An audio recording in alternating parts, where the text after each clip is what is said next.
आज हम data processing के दो बहुत ही अहम तरीकों पर बात करेंगे। एक है बैच प्रोसेसिंग और दूसरा रियल टाइम। ये वो तरीके हैं जो हमारी रोज़मर्रा की ज़िंदगी में होने वाले मालियाती लेन-देन से लेकर इन्वेंट्री तक हर चीज़ को मुमकिन बनाते हैं।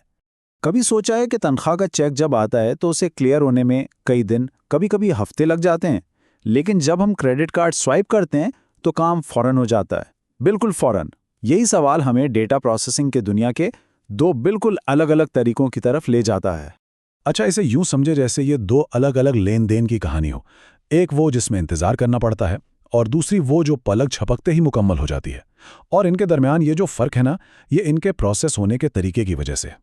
चलें पहले तरीके को समझते हैं, यानी ग्रुप्स में प्रोसेसिंग, जिसे हम इंतजार करो का तरीका भी कह सकते हैं। यहां जैसा कि नाम से जाहिर है, सब्र बहुत जरूरी है।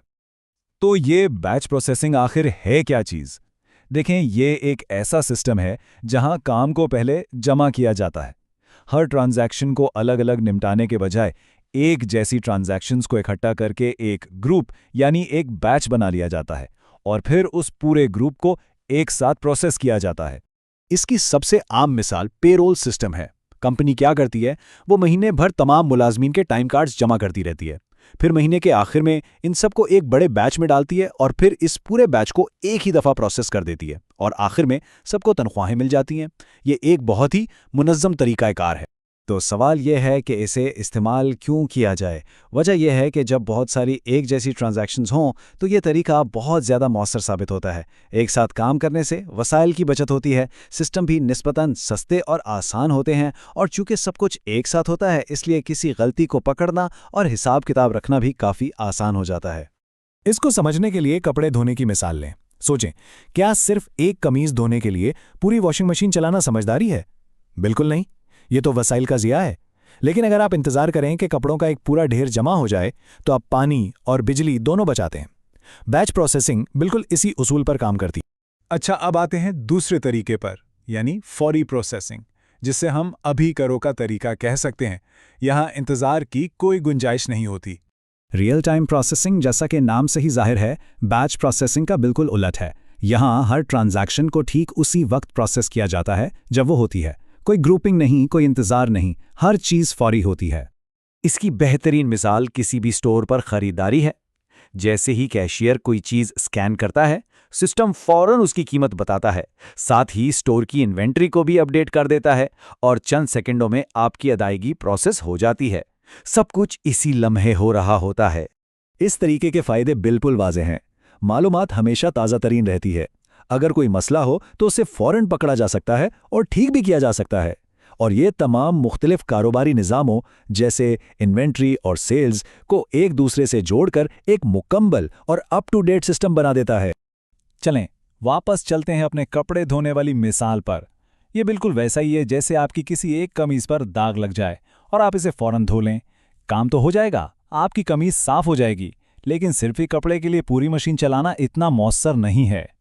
तो अब जबकि हमने दोनों तरीकों को समझ लिया है, आइए अब इनका बराह रास्त मुवाजना करते हैं और देखते हैं कि कंपनी आखिर इनमें से किसी एक का इंतखाब किन बुनियादों पर करती है। बुनियादी तौर पर यह एक सादा सा सौदा है। बैच प्रोसेसिंग सुस्त ज़रूर है, लेकिन बड़ी तादाद में काम करने के लिए बहुत मौसर है। दूसरी तरफ रियल टाइम प्रोसेसिंग बहुत तेज़ है, लेकिन ज़्यादा पेचीदा और महंगी भी हो सकती है। चलें इस टेबल पर ज़रा गहराई से नज़र डालते हैं। जवाबी वक्त यानी रिस्पॉन्स टाइम को देखें तो बैच सुस्त है और रियल टाइम तेज। कारकर्दगी की बात करें तो बैच बड़ी तादाद में काम करने के लिए बेहतरीन है, जबकि रियल टाइम में ऐसा नहीं है। पेचीदगी के लिहाज से बैच सादा है, जबकि रियल टाइम सिस्टम काफ़ी पेचीदा होते हैं। कंट्रोल के हवाले से बैच सिस्टम्स को संभालना आसान है, जबकि रियल टाइम में ज़्यादा तवज्जो की ज़रूरत होती है। और आखिर में इनका डेटा स्टोर करने का तरीका भी एक दूसरे से मुख्तलिफ है। तो फिर बेहतर कौन सा है? जवाब यह है कि यह पूरी तरह उस काम पर मुनहसिर है जो आप करना चाहते हैं। सीधी सी बात है, हर काम के लिए एक सही टूल होता है। ये इक्तिबास पूरी बात का निचोड़ है। इंतखाब हमेशा कारोबारी ज़रूरत पर मुनहसिर होता है। अगर रफ्तार सबसे अहम चीज़ है, जैसा कि कस्टमर सर्विस में होता है, तो रियल टाइम ही वाहिद रास्ता है। लेकिन अगर कारकर्दगी को तरजीह देनी है तो बैच प्रोसेसिंग एक बेहतर इंतखाब है। अमली तौर पर इसका मतलब यह है कि पेरोल और माहाना बिलिंग जैसे कामों के लिए बैच प्रोसेसिंग बेहतरीन है। इन कामों को फौरन करने की कोई ज़रूरत नहीं होती।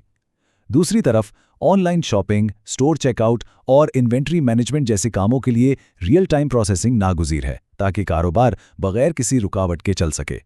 तो आखिर में एक सवाल ये पैदा होता है कि आज की इस तेज़ रफ्तार दुनिया में, जहाँ हर चीज़ फौरी चाहिए, क्या बैच प्रोसेसिंग जैसे सुस्त और मुनज़्ज़म तरीके की कोई जगह बाकी है? जैसा कि हमने देखा, कारकर्दगी और लागत की वजह से जवाब यकीनी तौर पर हाँ में है, लेकिन ये तवाज़ुन हमेशा बदलता रहता है।